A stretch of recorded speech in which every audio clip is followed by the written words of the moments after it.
It's pretty fascinating how something as simple as playing games with friends, how that can actually have such deep impact on our connections. So today we're digging into this really interesting piece, the English leap, the power of play in friendship, to explore exactly that. Exactly. And this isn't like just a quick look at fun activities. This deep dive, it's really for you if you've ever wondered how those moments of shared play, how they actually boost your well-being or, strengthen your friendships. Yeah. We're going to be unpacking the key elements of why playing together really matters. And the source, it looks at, pretty much everything. From just the pure joy of laughing together Right. to how maybe a bit of friendly competition can spice things up. Hmm. And even how we play now, in the digital age. So yeah, our mission here is to pull out the main insights to give you a really clear picture of why play is just such a valuable part of friendship. Okay. Let's maybe start with a really fundamental point the source makes about the role of play itself. Okay, let's unpack that. The article really stresses that playing with friends isn't just, filling time. It's actually a rewarding pleasure. Yeah. Deeply rewarding. Yeah, and I love how the source puts it. It says, not just about passing time or finding a way to escape the monotony of routine. It's about connection, laughter, and creating memories that last a lifetime. That really frames it differently, doesn't it? It really does. It elevates it. And it's not just an activity. It's like a cornerstone. Totally. And a massive part of that connection, the source points out, is just shared laughter. Simple as that. It calls laughter social glue, which is such a perfect phrase. It really is. And that shared laughter, it actually triggers the release of endorphins, those natural mood boosters our bodies make. Right. So it creates this shared sense of well-being, reinforcing good feelings about our friends and the fun we're having. It's almost biological. Like a signal saying, this is good. Exactly. This is connection. It makes you think back to being a kid, doesn't it? Oh, yeah. All those games of hide and seek or tag, or just sitting around a board game for hours. So carefree. Completely. Why does that seem so much harder as adults? Well, that's a really good question. I mean, adult life, right? Responsibilities kind of crowd things out. Sure. But the source suggests that even just intentionally setting aside time, like say a regular game night, that can be incredibly refreshing, help recapture some of that playful spirit. Definitely need more of that. Now, play itself, it can mean so many things.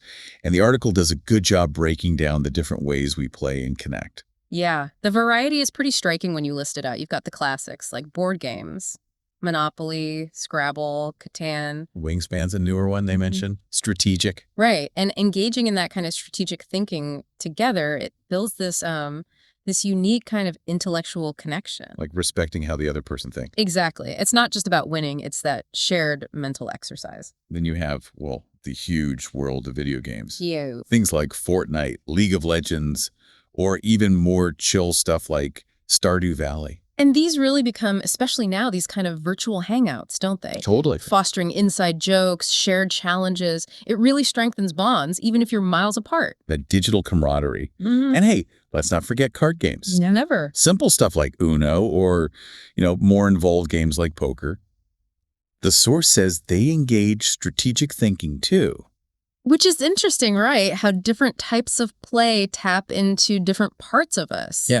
Some are strategy, some quick thinking, maybe even a bit of bluffing. And for pure laughs, there are party games. Charades, Pictionaries, Jackbox games. Those are mentioned too. Great for bigger group. Almost always hilarious. Yeah. And those games, they kind of lower inhibitions, allow us to be a bit sillier together. Right. And those moments of shared silliness, they can be surprisingly bonding. And then there's just getting outside. Yes. A game of soccer, shooting hoops, throwing a frisbee, real world action. And there's just something about that shared physical energy outdoors, isn't there? Definitely. Very revitalizing. To people closer. Now, the source also gets into how our, very digital world has reshaped play, especially for friends who live far apart. Yeah, that's a big point.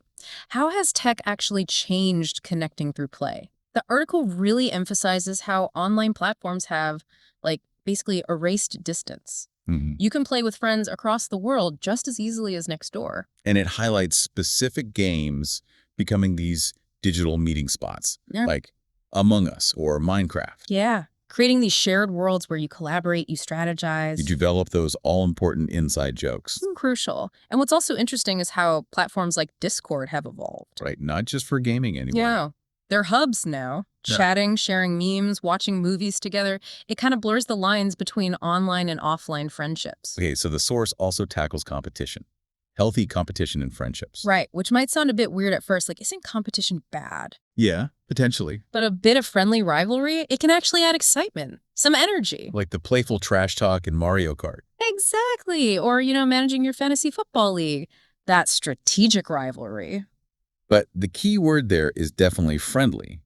Definitely. The article insists the focus has to be on good fun, so it actually strengthens the bond, not, breaks it. Yeah.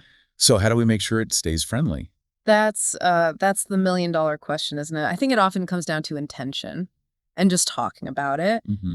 The focus should be on enjoying the game, the banter, not just on who wins. Right. And maybe knowing when to dial it back if things get a bit too intense. Good point. And here's something I think is really important, and maybe we don't think about enough. Play isn't just for kids. Absolutely not. The source talks about the real therapeutic benefits for adults. Yeah, and there's actual evidence behind this. Research suggesting that playing regularly can lower stress, improve brain function, even spark creativity. It's not frivolous. It actually helps our mental health. Getting into that flow state they talk about. Exactly. That feeling of being totally absorbed. That's really good for cutting stress and boosting focus. And for friendships, the source frames play as this way to reconnect with our, carefree childlike part. Yeah. A break from adulting, basically. Which is so needed sometimes. And it raises that point, how do we give ourselves permission to play as adults? Yeah, it can feel unproductive. Or even silly. Yeah. But as the source makes clear, it's actually vital for our well-being and for our relationships. Okay, and finally, the source wraps up with something, quite special. The lasting value of the experiences we create while playing. Yes. Building memories. All about the memories. And it's how those little moments, inside jokes that just pop up, that crazy comeback in a game, even the accidental betrayals and risk, they become part of your shared story. They become the stories you tell later. Remember that time when... Exactly. Laughing about it years down the line. It builds that rich history that defines strong friendships. Mm-hmm. And those shared memories, they really solidify the bond, create deeper understanding. It's like social capital, really. So pulling it all together, this deep dive into the English leap, the power of play in friendship. Yeah. It really shows that play is, so much more than just killing time. So much more. It's vital. It's multifaceted. It builds strong, healthy friendships, brings joy, Connection. and creates those incredibly valuable memories that stick with you. Yeah. And like the source says, quite simply, after all, life's a little more fun when shared. Couldn't agree more. So for you listening, maybe take this as a little nudge. Grab that board game off the shelf, dust off the console. Or just suggest a game of tag. Why not? Yeah. Call your friends. Make some time for play. Seriously.